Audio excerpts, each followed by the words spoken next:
Lectura del Santo Evangelio según San Mateo, en el capítulo 3. Por aquellos días se presentó Juan el Bautista proclamando en el desierto de Judea: convertíos, porque ha llegado el reino de los cielos. Este es de quien habló el profeta Isaías cuando decía: voz del desierto es la que clama, preparad el camino del Señor, enderezad sus senderos. Juan llevaba un vestido hecho de pelos de camello, con un cinturón de cuero en su cintura, y se alimentaba de langosta y de miel silvestre. Acudía entonces a él gente de Jerusalén, de toda Judea y de toda la región del Jordán, y eran bautizados por él en el río Jordán, tras confesar sus pecados. Pero cuando vio venir a muchos fariseos y saduceos a su bautismo, les dijo: raza de víboras, ¿quién os ha enseñado a huir de la ira inminente? Dad más bien fruto digno de conversión, y no creáis que basta con decir en vuestro interior: tenemos por padre Abraham, pues os digo que Dios puede de estas piedras sacar hijos de Abraham. Palabra del Señor. Este evangelio, en este segundo domingo de Adviento, nos presenta varios temas. El primer tema maravilloso aquí es el bautismo. Juan el Bautista está en el río Jordán y acude de Jerusalén, de Galilea y de todas las regiones para ser bautizados. El segundo tema extraordinario es el tema de la conversión. La primera palabra de Juan a aquella gente es: convertíos, porque el reino de los cielos se ha acercado. El tercer tema maravilloso en este evangelio es que la proclamación del reino, la proclamación de la salvación, no empieza en el templo, no empieza con los sumos sacerdotes, no empieza en la gran ciudad de Jerusalén. La proclamación de la salvación inicia en el desierto, en un lugar de amenazas, en un lugar donde no hay sombra, en un lugar donde el terreno es resbaladizo, en un lugar donde hay muchos animales que amenazan.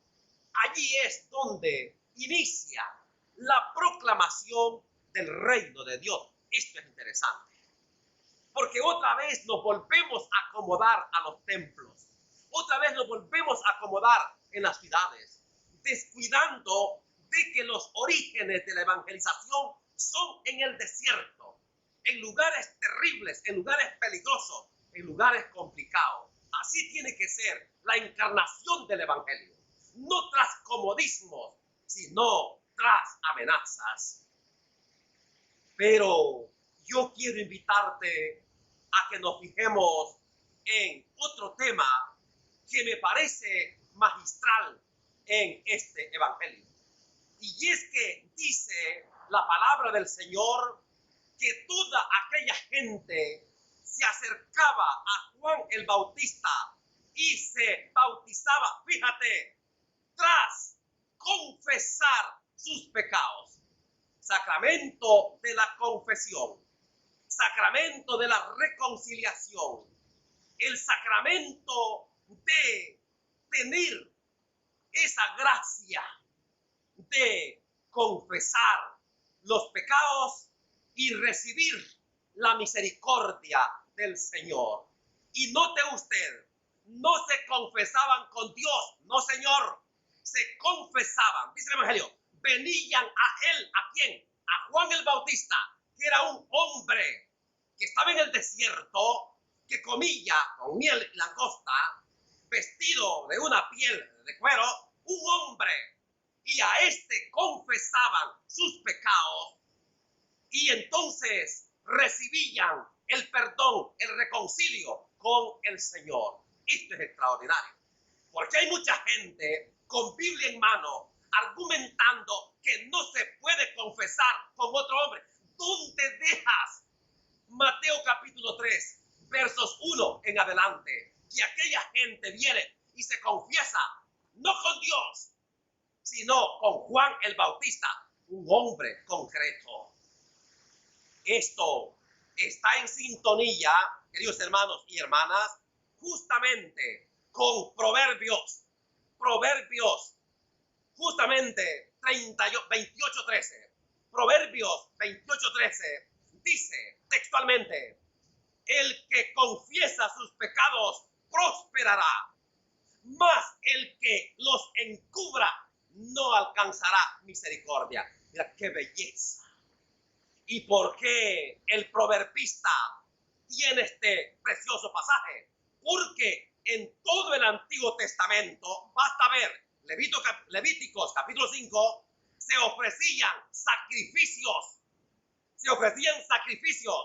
lo practicaban los sacerdotes, y entonces la gente recibía el perdón de Dios. Y por eso Proverbios dice: el que confiesa sus pecados prosperará, pero el que encubra sus pecados no alcanzará misericordia. Porque en todo el Antiguo Testamento la gente confesaba sus pecados.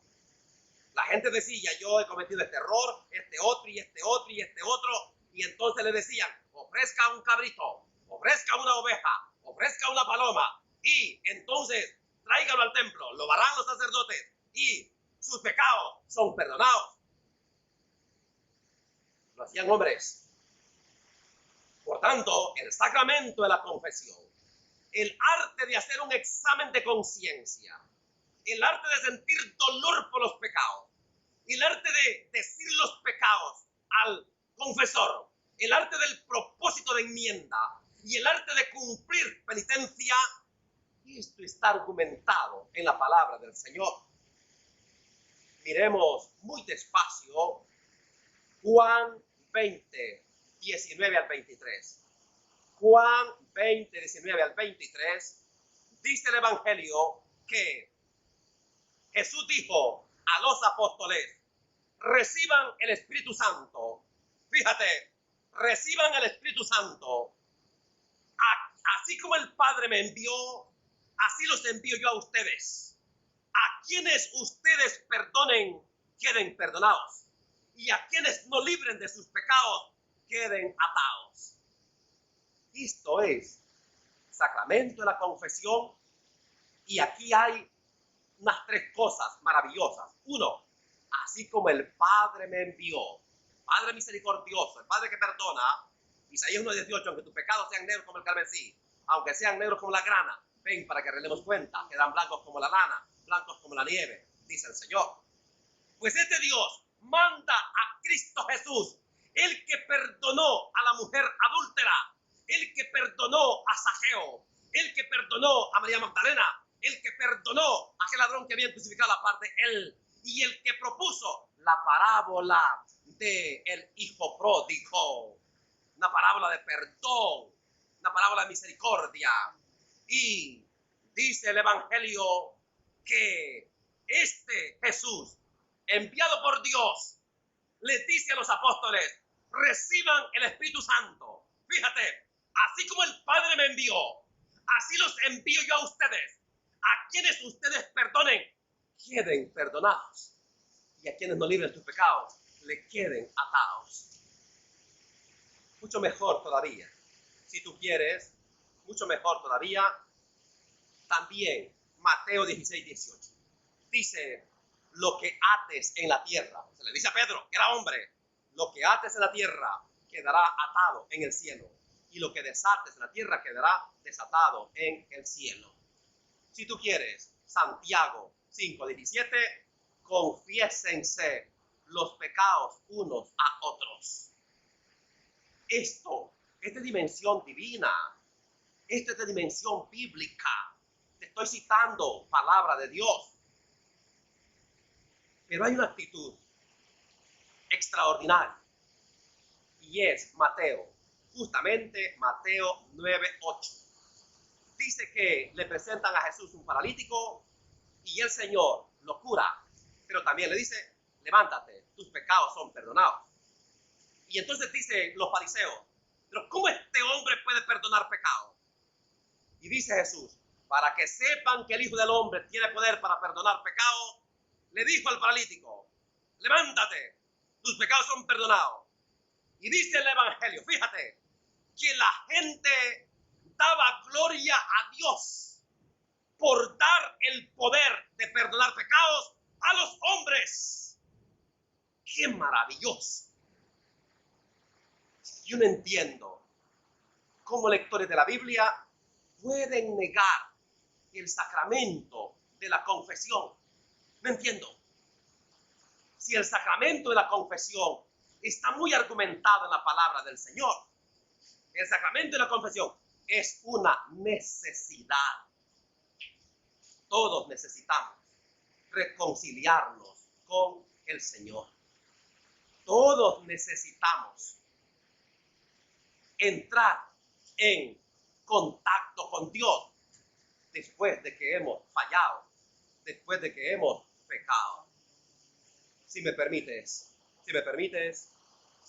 grandes hombres que han fallado, han sentido esta gran necesidad de volver a Dios, de reconciliarse con Dios. Piensa, por ejemplo, en Jacob. Jacob es el que robó la primogenitura a su hermano Esaú, un tramposo, un ladrón, pero vuelve al Señor y el Señor le perdona. Piensa en Moisés. Un día se enoja y mató a un egipcio, tiene que huir al desierto. Dios le vuelve a buscar, lo vuelve a reivindicar. Piensa en el rey David. Piensa en 2 Samuel, el capítulo 11, capítulo 12, el negro título, el adulterio de David. Pero dice la Biblia que hay un momento en que David, después de cometer el pecado del adulterio, meterse con Betsabé, esposa de Urías, reza el Salmo 51. Misericordia, Dios mío, por tu bondad, por tu inmensa compasión, borra mi culpa, lava del todo mi delito, limpia mi pecado. Mira que en la culpa nací, pecador me concibió mi madre. Y concluye esta gran historia diciendo, Yahvé por su parte perdona su pecado. Piensa en Pedro, niega al Señor. Piensa en San Pablo, mató a muchos. Piensa en Santiago y Juan, hijos del trueno, agresivos, violentos. Piensa en Tomás, que dudó. Piensa en Marta, que se angustiaba por las cosas de este mundo. Piensa en Jonás, que huyó de la presencia del Señor. Lo lindo es que toda esta gente se arrepiente, vuelve a los pies del Señor y el Señor le perdona. Esto es lo que pasa con el sacramento de la confesión. Alabemos y glorifiquemos por este poder que el Señor ha dado a los hombres de poder perdonar pecados. Ave María Purísima.